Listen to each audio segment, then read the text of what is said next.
ஆண்டவராக இயேசுவின் நாமம் மகிமைப்படுவதாக. இந்த வீடியோ மூலியமாக உங்களோடு கூட நான் பேசுவதில் மிகுந்த சந்தோஷம் அடைகிறேன். இந்த நாளிலே கர்த்தர் உங்களோடு கூட பேசுவிருக்கிற ஒரு வேத வசனத்துக்கு நேராக உங்கள் சிந்தைகளை திருப்பவும். வேதத்தில் சங்கீதத்தின் புஸ்தகம் அதில் 31வது அதிகாரம் அதில் 8வது வசனம் அழகாய் சொல்லப்பட்டிருக்கிறது பாருங்க. சத்ருவின் கையில் என்னை ஒப்புக்கொடாமல் என் பாதங்களை விசாலத்திலே நிறுத்தினீர். எனக்கு அன்பான தெய்வ பிள்ளைகளே, கர்த்தருடைய வார்த்தை அழகா சொல்லப்பட்டிருக்கிறது. சத்துருவின் கைகளிலே நம்மளை ஒப்புக்கொடாமல் என்னுடைய கால்களை விசாலத்தில் நிறுத்துகிற ஒரு ஆண்டவர்.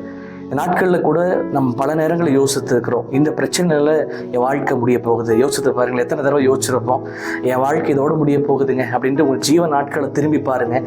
எத்தனையோ தடவை யோசிச்சிருப்போம், இந்த காரியத்தோடு என் குடும்பத்தோட சூழ்நிலை முடிஞ்சிச்சு, இந்த கடனோடு என் வாழ்க்கை முடிய போகுதுன்னு சொல்லி எத்தனை தடவை யோசிச்சிருப்போம். ஆனால் அவைகளெல்லாம் தாண்டி வேற செய்த தேவன் இந்த பிரச்சனையிலும் உங்கள் கால்களை விசாலத்தில் கொண்டு போய் நிறுத்துவார்.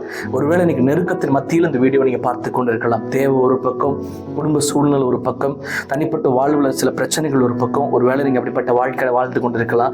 ஆனால் சத்துருவின் கையிலே, அந்த பிரச்சனையின் கையிலே உங்களை ஒப்புக் கொடுக்காத ஒரு தேவன் உங்களோடு கூட இருக்கிறார்கள் விசுவாசம் உங்கள் வாழ்க்கையில் இருக்க வேண்டும். யோசிப்பு சொன்ன ஒரு வார்த்தை இன்னைக்கு எனக்கு அழகாக ஞாபகம் வருது. யோசிப்பு எல்லாவற்றையும் இழந்து அவனை குழியில் தள்ளி போட்டு எகிப்தில் விற்று போடப்பட்டு அந்த இடத்துல அடிமையாக்கப்பட்டு சிறைச்சாலைக்குள்ள போடப்பட்டு அந்த இடத்துல ரொம்ப கடினப்பட்ட நிலைமையில் இருந்தபோது கூட தேவன் யோசிப்பை உயர்த்தினார். இன்னைக்கு பாருங்க, எந்த மனுஷங்கள்லாம் யோசிப்பை தள்ளணும்னு நினைத்தார்களோ அந்த மனிதர்களுக்கே கர்த்தர் அந்த யோசேப்பை ராஜாவாக மாற்றினார். ஏன்னா இந்த வார்த்தை சொல்றேன் அப்படின்னா, அவர் எல்லாம் மேன்மை அடைந்ததுக்கு பின்பதாக யோசேப்பு ஒரு வார்த்தை சொல்றாரு.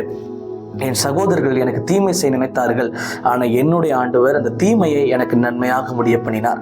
தேவ பிள்ளைகளே, சத்துரு ஒருவேளை இந்த தீமைக்காக உங்கள் வாழ்க்கையில் அனுமதிச்சிருக்கலாம். ஆனால் அந்த அகலக்கால் வைக்க முடியாமல் ஒருவேளை நீங்கள் கஷ்டப்பட்டு கொண்டு இருக்கலாம். அடுத்த அடி எங்கே வைக்கிறதுன்னு தெரியாமல் இருக்கலாம். ஆனால் ஆண்டவருடைய கரம கூட இருக்கிறது. அந்த பிரச்சனையுமே உங்களுக்கு ஒரு விசாலமான பாதைகளுக்குள்ள உங்களை கொண்டு போகிறது. விசுவாசித்து ஆண்டவர் மேல் நம்பிக்கையா இருங்க. கர்த்தர் உங்களை ஆசீர்வதிப்பாராக. Have a blessed day.